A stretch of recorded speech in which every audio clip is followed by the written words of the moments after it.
শুনতে চাই যে আপনারা আসলে নির্বাচনে যেতে পারবেন কিনা? সেটি নিয়ে আপনারা কোনো ধারণা পেয়েছেন?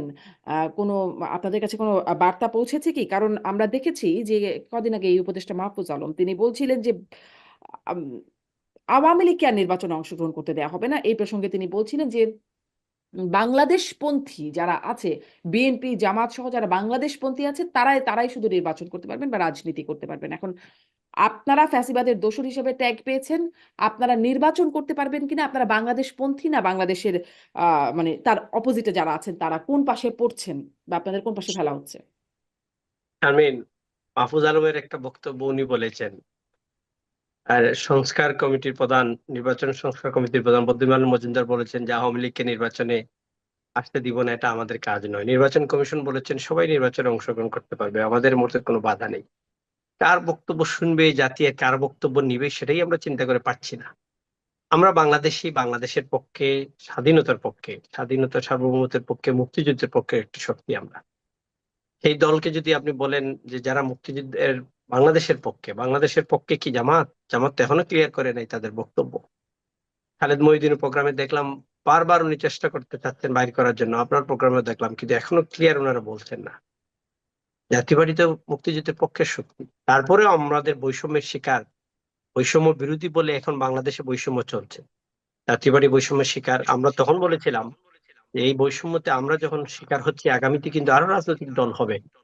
এটা তখনই কি বিএনপি কে ধন্যবাদ দিতে হয়। বিএনপি তখন বলেছিল, অবশ্য জাতীয় পার্টির অফিসে আগুন দিতে আপনাদের কে বলেছে 2.5 মাস পরে গিয়ে? কি কারণে দিয়েছেন? আমাদের পার্টির অফিসে যখন আগুন দেওয়া হয়, ফর নাথিং, কোনো ইস্যু ছাড়া। এটা একটা রাজনৈতিক দুর্বিসন্ধি, একটা প্ল্যান, একটা গ্রুপের কাজ করছে। এই কারা করছে একটা আমরা ভালো ছোট্ট করে প্রশ্ন জানি। করে ফেলি সাথে জনাব তাজ রহমান এটি একটু এই প্রসঙ্গে যে আপনাদের অফিসে যে আগুন দেয়া হলো, কাউকে গ্রেপ্তার করা হয়েছে? মামলার বিষয়ে কোনো আমরা তো অগ্রগতি হয়েছে বা মামলা হয়েছে? শারমিন, খুব ভালো একটা প্রশ্ন করেছেন আপনি, জাতি জানা উচিত। আমরা মামলা করতে গিয়েছিলাম, সেই মামলাই নেয় নাই। আওয়ামী লীগের সময় পুলিশ কাজ করতো আওয়ামী লীগের হয়ে, এখন পুলিশ কাজ করছে বৈষম্য বিরোধীর পক্ষ নিয়ে।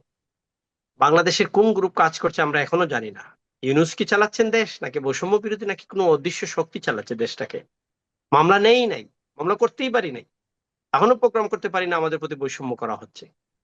বাংলাদেশের বৃহত্তর স্টেক হোল্ডারদের বাদ দিয়ে আপনি একটা সুষ্ঠু নির্বাচন কি করে করবেন? বড় দলগুলা তো, বিএনপি তো বলছে না জাতীয় পার্টির প্রোগ্রাম করতে দিও না, আসতে দিই না, বিএনপি তো বলছে না। রাজনীতির মাঠে যদি রাজনৈতিক দলগুলো, বৃহত্তর স্টেক গুলার উপস্থিতি না থাকে, তখনই কিন্তু বেকম তৈরি হয়, এক পেশে রাজনীতি হয়, যেটা আওয়ামী লীগ 16 বছর করে গিয়েছে। এখন এই নতুনরা কি তৈরি করতে চাচ্ছে? নতুন যারা রাজনৈতিক দল তৈরি করবে তারা কি চাচ্ছে? ফুটবলারদের ফুটবল বন্ধ করে দিবে, মহিলারা খেলতে পারবে না, আপনার নারী সেলিব্রিটি যারা আছে তারা দোকান উদ্বোধন করতে পারবে না। এটা আগে 3 মাস আগে মেহজাবিন পারে নাই, পরিমণি পারে নাই, এক সপ্তাহ আগে আপনার কামরানির সঙ্গে গিয়ে অপবিশ্বাস পারে নাই। আওয়ামী লীগের সময় হুজুরদের ওয়াজ বন্ধ করে দেওয়া হতো, হুজুরদেরকে জেলে দেওয়া হতো, ট্যাগ দেওয়া হতো, যারা সন্ত্রাসী গোষ্ঠী, দেশে অরাজকতা সৃষ্টি করছে, ধর্মান্ধর। আর এখন উল্টাটা শুরু হয়ে গেছে শারমিন, নারী বিদ্বেষী হয়ে গেছে দেশের একটা গ্রুপ। নারীদের কিছু হইলেই সেখানে বাধা, নারীরা মাথায় কাপড় দিতে হবে। নারীরা কাপড় দিবে কিনা সেটা তো তার স্বাধীনতা। আপনি ফুটবল বন্ধ করে দিলেন, এই ফুটবলাররা তার সার্ফে যখন জিতে আসলো ইউনিস সাহেবের সাথেই তো এরা গিয়ে ক্রেস্ট নিল হাতে দিয়ে, তাদেরকে আবার জয়পুরহাট এবং আপনার দিনাজপুরে বন্ধ করে দেওয়া হলো প্রোগ্রাম। এটা কি হচ্ছে? এটা তো কোনো সুস্থতা বা কোনো একটা দেশের স্বাভাবিক প্রক্রিয়া না। আমরা রাজনৈতিক দল হিসাবে এটা আলোচনা, সমালোচনা, তর্ক বিতর্ক করার কাজই হলো আমাদের। আপনারটা পছন্দ হবে না, আপনি খেপে যাবেন। এই একটু আগে আমার দুদু ভাই বললো শফিক সাহেবের কথা, উনি কোনো তর্ক নিতে চান না। উনি আওয়ামী লীগ নেতাদের মতো কোনো কিছু যখন ওনাদের সমালোচনা হয়ে যায় বা ওনাদের বিরুদ্ধে বলবো বা ওনাদের সত্যিকারটা আসে না, উনি খেপে যান। এটা তো না রে ভাই, রাষ্ট্র ক্ষমতায় যে থাকবে তার বিরুদ্ধে আলোচনা, তর্ক বিতর্ক করার কাজ রাজনৈতিক দলের নেতৃবৃন্দের। আমরা তাই করে যাচ্ছি।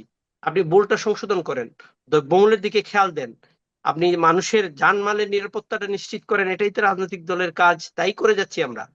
জাতীয় পার্টি এখনো প্রতিদিন করে যাচ্ছে, আমাদের অফিসের এখন ভিতরে আপনাদের প্রোগ্রাম জন্য যেই করছে। প্রশ্নটা, আপনারা কি নির্বাচন করতে পারবেন? আপনারা কি বুঝতে পারছেন? শারমিন, ইউনাইটেড নেশন থেকে একটা গ্রুপ আসছিল, সব দলের সাথে বসছিল, আমাদের দলের সাথে আমি ছিলাম এখানে, I was headed by 5 delegation member. ওইখানে তারা জিজ্ঞাসা করেছিল তোমরা নির্বাচন ব্যাপারে কি বুঝছো। আমরা এখন যে পর্যায়ে, যে অবস্থায় যাচ্ছে, আমরা তো কোনো প্রোগ্রাম করতে পারছি না, আমরা আমাদের দলের কোনো এজেন্ডা বাস্তবায়ন করতে পারছি না, আমরা লোকালি যেতে পারছি না। আমরা যদি যেতে না পারি, নেতাদের নামে মামলা দিয়ে রাখা হচ্ছে এখন জিয়ে, সময় আসবে, ইলেকশন আসবে, আপনি সেই মামলা দিয়ে ধরবেন, জেলে দিবেন। এইসব নির্বাচনে জাতীয় পার্টি অংশগ্রহণ করবে না। দ্যাট ইজ, জাতীয় পার্টি বলতেছে যদি লেভেল প্লেইং ফিল্ড না হয়, আমাদের নেতারা গিয়ে নির্বাচনী কার্যক্রম পরিচালনা না করতে পারে, আমাদের এজেন্ডা বাস্তবায়ন, আমাদের ম্যানিফেস্টোর কথা বলতে জনগণের সাথে না পারে, সেই নির্বাচনে জাতীয় পার্টি কেন যাবে? জাতীয় পার্টিকে চিন্তা করবে, চেয়ারম্যান আছে, প্রেসিডিয়াম আছে, জনাব তাজুর সিদ্ধান্ত নিব রহমান, আমরা, ধন্যবাদ। বাট মানে এখন জাতীয় পার্টি অনুকূল কেন পরিবেশ যাবে এই এখনো একটা হয় না। প্রশ্ন, জাতীয় পার্টিকে যেতে দেওয়া হবে কিনা সেও একটা প্রশ্ন, সেটাও আমি জিজ্ঞাসা করছিলাম।